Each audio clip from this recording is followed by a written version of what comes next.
Salam uşaqlar. Bu günləri mən sizə uyğun tərəfləri perpendikulyar və paralel olan bucaqları izah eləmək istəyirəm. Onu izah edim ki, sonra onun mövzusundan olan testləri işləyə bilək. 9-cu sinif güvən testindən yenə istifadə edəcəyik. Birinci isə mövzunu izah eləyək.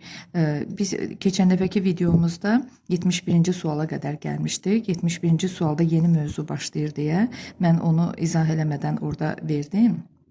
Amma indi istəyirəm həmin mövzunu izah edeyim, sonra təzədən yenidən davam edək testlərə. Demək, uyğun tərəfləri paralel və perpendikulyar olan bucaqlar hansılardır? Uyğun tərəfləri paralel olan bucaqlar. Baxın, tərəfləri bir-birinə paraleldir, görürsünüz? Tutaq ki, bu tərəfi A adlandırıram, bu tərəfi, bucağın bu tərəfini B adlandırıram. Bura olsun A1, burada olsun B1. Demək, bu bucağın, məsəl üçün bunu adlandırıram alfa, bunu adlandırıram beta. Demək, A tərəfi, bu bucağın, alfa bucağının A tərəfi, beta bucağının A1 tərəfi ilə paraleldir. Üzrlü sayın bərabər yazdım. Paraleldir. Alfa bucağının B tərəfi, beta bucağının B1 tərəfi ilə paraleldir. Bu paralel işarəsidir. Demək, bucaqların tərəfləri hər iki tərəfi bir-birinə paraleldirsə, onda bu bucaqlar bir-birinə bərabərdir. Alfa onda bərabər imiş betaya. Yəni, bu 30 dərəcədirsə, bu da 30 dərəcədir. 40 dərəcədirsə, bu da 40 dərəcədir. Uyğun tərəfləri paralel olan bucaqlar ya bir-birinə bərabərdir, ya da cəmləri 180 dərəcədir. Bu qaydanı yazın. İndi keçdik, bunlar bərabərdir bir-birinə, gördünüz. İndi isə cəmləri 180 dərəcə olanı göstərək. Məsəl üçün, indi bir dənə çəkirəm kör bucaq. Bir dənə də çəkirəm bu tərəfləri bir-birinə paralel olan iti bucaq. Baxın, biz elə bil ki, bu iti bucağı götürüb bu kör bucağın yanından qoysaq, qonşu bucaqlar olarlar. Cəmləri 180 dərəcə olar. Tərəfləri də bir-birinə paraleldir. Bu olsun A, bu olsun B, bu olsun A1, bu olsun B1. Yenə də həmin qayda, bax, bu buna yəni ki, uyğundur. A paraleldir A1-ə, görürsünüz, paraleldir. B də paraleldir B1-ə. Yəni, ikisi də düz xətdirsə, bunlar bir-birinə paraleldirlər. Demək, onda bu bucaqların cəmi, amma burada baxırıq ki, tərəfləri bir-birinə paralel olsa da, bunların biri kör bucaqdır, biri iti bucaqdır, müxtəlif bucaqlardılar. Birini tutaq, bunu alfa adlandırıram, bunu da beta adlandırıram. Burada, demək, biri kör, biri it olduğu üçün bunların cəmi 180 dərəcəyə bərabərdir. 180 dərəcədir. Demək, tərəfləri paralel və perpendikulyar olan, perpendikulyarı hələ demirəm, indi izah edəcəm. Tərəfləri paralel olan bucaqlar necə oldu?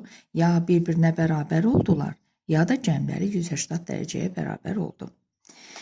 Məsəl üçün, bunu versə ki, bu 20 dərəcədir, deyir betanı tap, 180-dan 20-nə çıxacaqsınız, eləyəcək 160 dərəcə. İndi keçdik tərəfləri perpendikulyar olan bucaqlara. Tərəfləri perpendikulyar olan bucaqları, tutaq ki, əgər bir-birinə bərabər istəyirəmsə olmağını, belə çəkə bilərəm.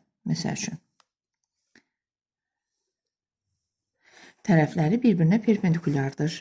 Özləri də düz bucaqdır. Yəni 90 dərəcəli bucaqlardır, fikir verirsiniz. Və həm də tərəflər də bir-birinə perpendikulyardır. Baxın, bu olsun A, bu olsun B. Bu olsun A1, bu olsun B1.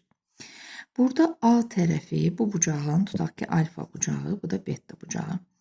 Alfa bucağının A tərəfi, beta bucağının B1 tərəfi ilə perpendikulyardır. Çünki, bax, belə uzatsa, baxın, uzatsaq, görərik ki, doğrudan da, əgər mən sizə belə doğru dildə deyim də, üstəgəl işarəsi yaranırsa, bunlar bir-birinə perpendikulyar sayılır.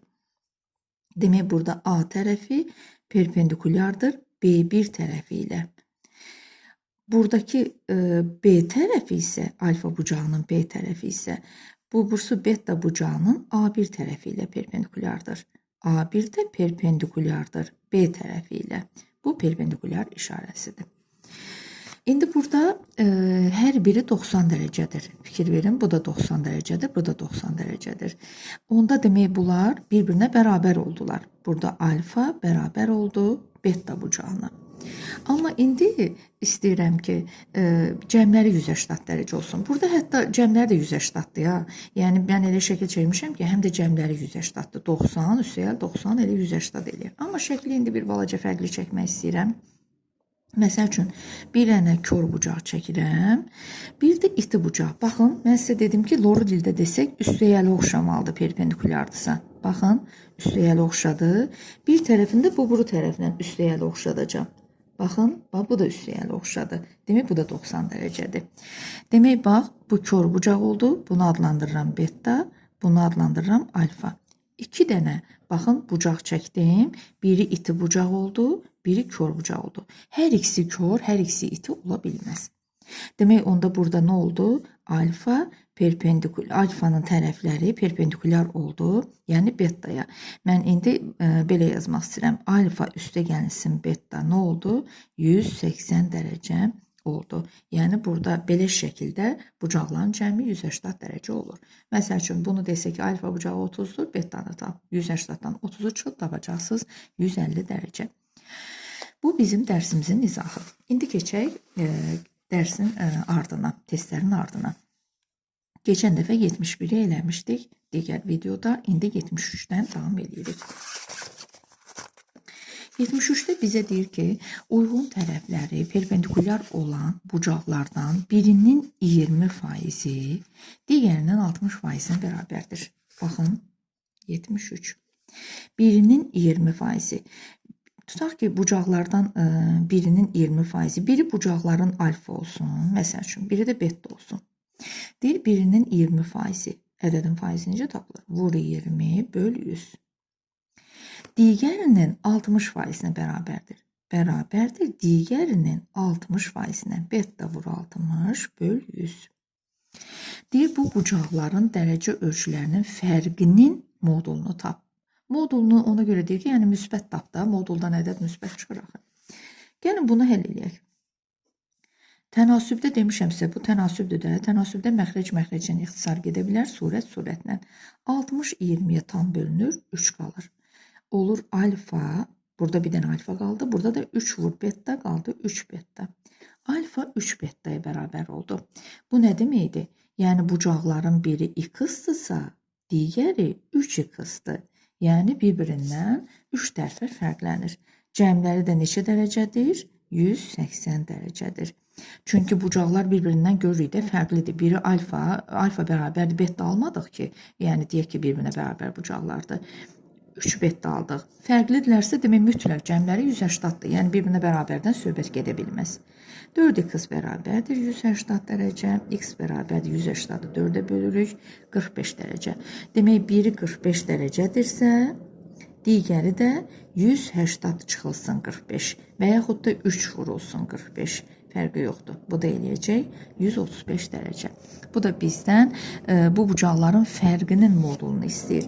135-dən də 45-i çıxaram. Bərabərdir 90 dərəcə. Fərqinin modulu onsuz da böyükdən kiçiyə yəni çıxmalısınız ki, müsbət alasın. Modul işarəsini çəkməsəm də olardı burada. İndi gəldik 75-ə. 75. 75-də bizə deyir ki, uyğun tərəfləri paralel olan bucaqlar 1/8 nisbətindədir. Uyğun tərəfləri paralel olan bucaqlar nə idi? Ya bir-birinə bərabər idi, ya da cəmləri 180 dərəcəyə bərabər idi. Burada əgər onların nisbəti 1/8-dirsə, demək müxtəlif bucaqlardan söhbət gedir. Biri körmüş, biri iti. Onda cəmləri 180-dır. 1x, yəni x üstə gəl 8x cəmləri 180-a bərabərdir. Yazırıq, həll edirik.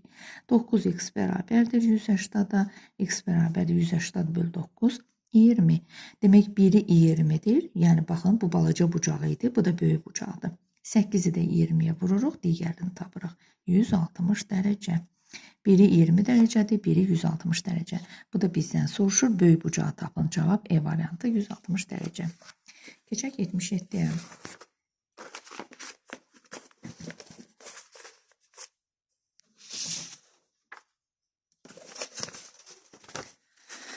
Aha, 77. 77-də bizə deyir ki, uyğun tərəfləri paralel olan bucaqlar 3/7 nisbətində olarsa, bu bucaqlardan kiçiyi neçə dərəcədir? Yenə də paralel dedisə, uyğun tərəflər paralel, yəni cəmləri 180 dərəcədir. 3K üstəgəl 7K bərabərdir 180 dərəcə yazıb həll edirik. 10K bərabərdir 180 dərəcə, K bərabərdir 18 dərəcə. Burada bizdən nəyi soruşur? Bu bucaqlardan kiçiyi neçə dərəcədir? Kiçiyini soruşursa, kiçiyi burada 3K'dır, düzdür? Yəni 3 vurulsun 18 bərabərdir 54 dərəcə. Kiçiyini soruşdu, tapdıq. Böyüyünü sorsaydı, neynəcəkdik? 7-ni vuracaqdıq 18-ə. Burada da səhvkən düşüb, elə cavabın özündə burada sizin üçün yazıb 54. Keçək 79-a. 79-da bizə deyir ki, 79-da. Baxın, tərəfləri bir-birinə paralel verib də, düzdürmü? Paralel veribsə, onda baxın, bayaq çəkdiyim şəkil o bənzəyir. Demək, bax, bu kör bucaq, bax, bu da iti bucaq. Görürsünüz, tərəflər bir-birinə paraleldir. Şərtdə də verib özü. Burada da görünür, şəkildən də görünür. Biri iti bucaqdır. Baxın, alfa itidir. Beta yox, yəni alfa üstəgəl 30 dərəcədə. Bu da kör bucaqdır. İkisinin cəmi onda nə olacaq? Biri kör, biri itidirsə, 180 dərəcə olacaq. 79-da yazırıq ki, alfa bu üstəgəlinsin alfa üstəgəl 30, üstəgəl alfa üstəgəl 30 bərabərdir 180 dərəcə. Bunu əldə edirik. 2 alfa bərabərdir 180 çıxılsın 30, eləyər 150 dərəcə. Alfa bərabər 150/2 eləyər 75 dərəcə. Biz alfanı tapdıq 75, bu da bizdən elə alfanı istəyirdi. Cavab A variantı. Gəldik 79-u yazdıq 81-ə. Gəldik 81-ci suala. 81-də bizə deyir ki, yenə də, baxın, tərəflər paraleldir. Yenə də biri iti bucaqdır, biri kör bucaqdır. Amma bizdən alfanı soruşur. Baxın, alfa bucağının dərəcə ölçüsünü tapır. Bunu istəyir. Biz bunu tapsaq, bunun içini. Bu tam bucaqdır da. Tam bucaq 360 dərəcəyə bərabərdir. Onda 360-dan bunu çıxarıq, bunu taparıq. Amma hələ ki, gəlin bunu tapaq. Bax, buranı tapaq. Bu da nədir? Bu ilə bunun cəmi 180 olmalıdır. Onda neyək? 180-dan 70-i çıxaq, tapaq 110 dərəcə. Demək, bura içəri, bax, bura 110 dərəcədir. Onda indi buranı tapa bilərik də 360 dərəcə tam bucaqdır. Yəni, bütün dairə. 360-dan da 110-u çıxarıq, eləyər 250 dərəcə. 250 dərəcə. Cavab B variantı. Baxaq 83-ə. 83-də bizə deyir ki, 83-də bizə deyir ki, bunlar perpendikulardır bir-birinə. Aha, perpendikular işarəsi gəldi. Tərəfləri bir-birinə perpendikular işarəsini görürsünüz. Dördbucaq kimi yazılanda bu perpendikular işarəsidir. Görürsünüz, adi bucaqda dairə yazılır. Demək, bunlar perpendikularsa, onda söhbət nədən gedir? Tərəfləri perpendikular olan bucaqlardan gedir. Tərəfləri perpendikular olan bucaqlar ya bir-birinə bərabər idi, ya da cəmləri 180 idi. Demək, burada biri itidir, alfa bucağı itidir, beta bucağı, görürsünüz, ağzı böyükdür, kördür. Demək, onda bunların cəmi nədir? 180 dərəcədir. İndi yazıram ki, alfanın üstünə beta gələndə 180 dərəcə eləyir. Burada bizə verir ki, 2 alfa üstəgəl beta bərabərdir 228. Bunu da bunun altından yazıram. 2 alfa üstəgəl beta bərabərdir 228 dərəcə. Burada sistem tənliyi alındı uşaqlar. Baxın, sistem tənliyi necə həll edəcək. Burada işarələr eynidirsə, onda mən alt-alta çıxacağam. İşarələr eyni olanda alt-alta çıxırsınız, müxtəlif olanda toplayırsınız. Özü ikinci sətirdən birinci sətri çıxacağım ki, mənfi alınmasın. Hansından istəyirsiniz, hansını çıxın istəyirsiniz, birinci sətirdən ikinci çıxın. Sadəcə hansı təmirləlidir, onu eləyirik. 2 alfadan alfanı çıxıram, eləyir 1 alfa. Betadan betan çıxanda heç nə qalmır. 228-dən 180-da çıxıram, eləyir 48 dərəcə. Alfanı tapdım. Bu da məndən alfanı istəyirdi. Alfa oldu 48. Betan da istəsəydi nə eləyərdim? İkisinin cəmi 180-dan axı. 180-dan da 48-i çıxıb 132 betanı tapardım. Gəldik 85-ə. 85. 85-də bizə yenə də deyir, uyğun tərəfləri perpendikulyar olan alfa və beta bucaqlarının tən bölənləri perpendikulyardır. 2 alfa üstəgəl beta 228 olarsa deyir betanı tap. Aha, uyğun tərəfləri perpendikulyar olan alfa və beta bucaqlarının tənbölənləridir, perpendikulyardır. Tənbölənləri perpendikulyardırsa, yəqin söhbət o biri düz bucaqlardan gedir. Amma mən hələ ki bir dənə belə bir şəkil çəkəcəm. Görün, burada tənbölənlər perpendikulyar olacaq. Baxın, burada üstəgəl yarandı. Bir dənə də belə çəkirəm, burada da belə. Bunun tənböləni belə düşür, bunun da tənböləni belə gedir. Görürsünüz, perpendikulyar olmadı. Baxın, tənbölən nə idi? Bucağı yarı bölürdü. Baxın, olmadı. Demək, onda şəkli başqa cür çəkək. Şəkli necə çəksək, tənbölənlər belə olar, perpendikulyar olar. Yəni, üzü bu tərəfə çəksək. Heç şəkli çəkməsək də əslində olar. Yəni ki, tərəfləri perpendikulyar olan bucaqlar cəmləri 180-dırsa, belə yaza bilərəm də, alfa üstəgəl beta bərabərdir 228 nə idi? 180 dərəcə, 180, belə yazmaq olar. Yəni, şəkli çəkməsək də olar. 2 alfa üstəgəl beta bərabərdir 228. Eynən bayaq ki, tənliyi alındı bu yandakı 5-3. Yenə də alt-alta çıxacağım. 2 alfadan alfanı çıxaram alfa, betadan betanı çıxanda 0, 228-dən 180 çıxanda 48 dərəcə. Bu da bizdən betanı istəyir burada. Betanı istəyirsə, mən alfanı tapmışam. Axı cəmləri 180-dır, alfa ilə betanın düzdür. 180-dan da 48-i çıxaram, eləyər 132 dərəcə. 132 dərəcə cavab A variantı. Gəldik 87-yə. 87-də bizə deyir ki, biraz belə qoyaq. 87-də bizə deyir ki, alfa və beta uyğun tərəfləri paralel olan bucaqlardır. Yenə də tərəfləri paraleldirsə, yenə də cəmləri burada 180 götürəcəm. Çünki belə şərt verirsə bizə, demək onda cəmləri 180 götürəcəm də, bir-birinə bərabər götürməyəcəm. Alfa üstəgəl beta bərabərdir.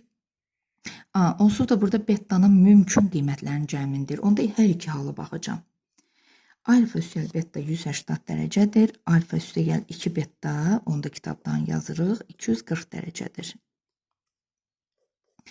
Alt-alta yenə çıxacam. İkinci sətirdən birinci sətir çıxacam. Alfa çıx alfa, getdi 0.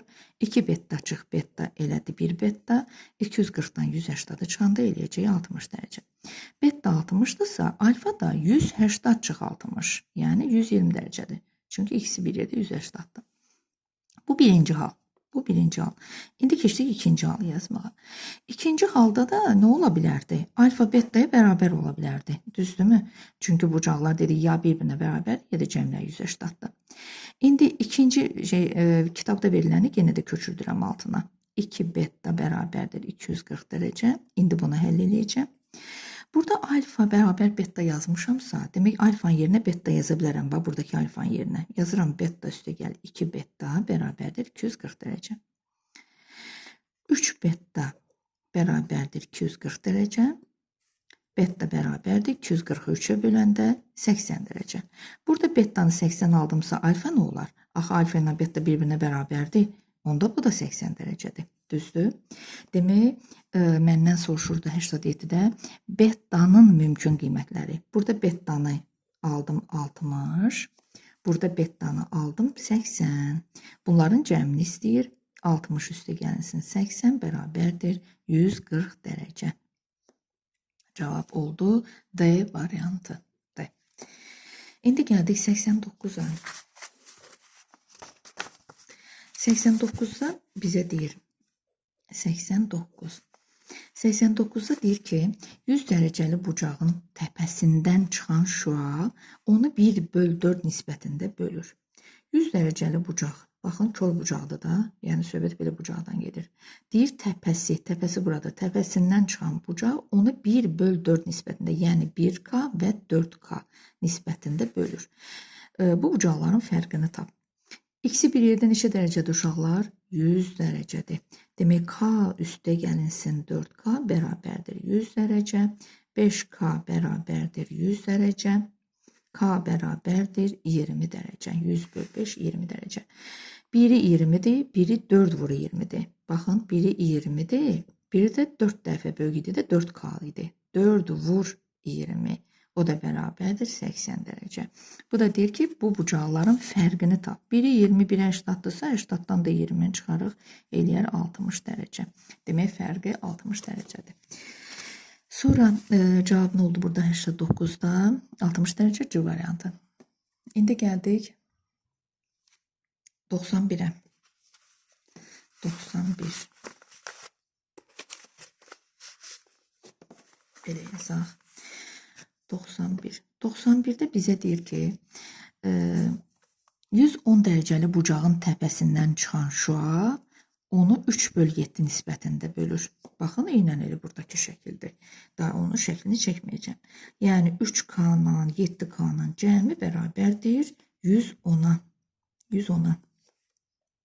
10K bərabərdir 110-a. K bərabərdir 11-ə. Burada bizdən bu bucaqların fərqini istəyir. Biri 3K idi, biri 7K. Fərqini də belə tapa bilərəm. Ya əvvəldən K-nın qiymətini qoya bilərəm yerinə. 3/11, 7/11. Sonra çıxaram bir-birindən. Ya da elə belə də eləyə bilərəm də. 7K-dan 3K-nı çıxaram 4K.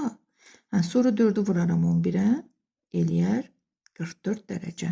Cavab 91-də oldu. 44 dərəcə D variantı. Keçək 93-ə. 93.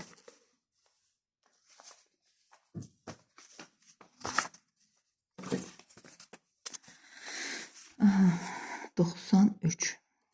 93-də bizə deyir ki, kör bucağın təpə nöqtəsindən çıxan şüa tərəflərindən birinə perpendikulardır. Kör bucağın təpə nöqtəsindən çıxan şüa tərəflərindən birinə perpendikulardır. Gəlin bir dənə kör bucağı çəkək. Buradan deyir çıxan şüa tərəflərindən birinə perpendikulardır. Baxın, bax, üstəyəli oxşamalıdır demişəm sizə perpendikular. Bax, belə. Sonra deyir ki, və onu 2/5 nisbətində bölür. Yəni, bura 2K-dır, bura 5K-dır. Baxın. Deyir ki, kör bucağın dərəcə ölçüsünü tap. Bax, bura perpendikulardırsa, görürsünüz, düz bucaq işarəsi qoydum, bura dairəvi qoydum. Çünki perpendikular nədir? 90 dərəcədir. 90 dərəcədə düz bucaqlı kimi qoymalıyıq.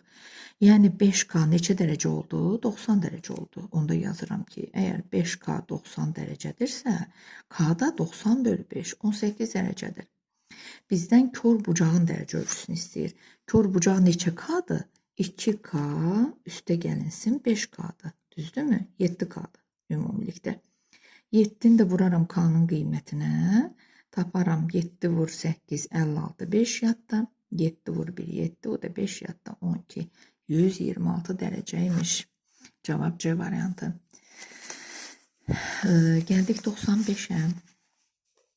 95. 95-də bizə deyir ki, saat 9:00 olarsa, saat əqrəbi ilə dəqiqə əqrəbi arasındakı bucağı tapın. Gəlin bir dənə bunu izah eləyək. Baxın, bu sizin saatınız. Bu sizin saatınız. Burada saat 12-ni göstərir. 12. Burada 3 olur. Sonra burada 6 olur. Burada 9 olur. 12 dənə rəqəm var. 12 dənə ədəd var. Yəni saatda. Düzdürmü? Bütün dairə, bu da dairədir də. Dairə neçə dərəcə olur ümumilikdə? 360 dərəcə olur. Bax, dairə 360 dərəcə olur. Bütün çevrənin, yəni qövsü 360 dərəcədir. 360-ı bölürəm 12-yə. Yəni 12 dənə ədəd var da dövrəsində. Eləyəcək 30. Demək, hər birinin arası, baxın, bura 1-dir, bura 2-dir. Hər birinin arası 30 dərəcəymiş. Hər birinin arası. İndi bu da deyir ki, yəni hamısı 30-dur. Hamısı 30. 12 dənə 30. Bu da bizə deyir ki, saat 9 olarsa, 9 buradadır. Baxın, indi bir dənə qoy təzəsini çəkim, aləm qarışmasın. Baxın, 9 buradır. 9. Tamam, 9:00 o demək ki, yəni 1 də 12-nin üstündədir. Yəni ki, böyük əqrəb buradadır, kiçik əqrəb buradadır. 9, bu da 12-nin üstündədir. Deyir, saat əqrəbi ilə, saat əqrəbi balaca əqrəbə deyirlər, dəqiqə əqrəbi böyük əqrəbə deyirlər. Deyir, bunların arasındakı deyir bucağı tap. Bunların arasındakı bucağı neçə dərəcə olacaq? 90 dərəcə. Çünki 12-dən 9-u çıxıram 3, 3 dənə 30. 3 dənə 30. Çünki bax burada 11 var. Burada 10 var. Bunların hər birinin arası 30 dərəcə idi. 3 dənə 30, 90 dərəcə. Demək cavab oldu B variantı 90 dərəcə. Gəldik 97-yə. 97-də bizə deyir ki, bir dənə mən bu mövzunu da indi sizə izah edəcəm. Onda bunu da saxlayaq ayrı videoya. Yəni həmin videoda izah eləyərəm. Oldu, sağ olun uşaqlar. Bunu da digər videoda çəkəcəm sizin üçün.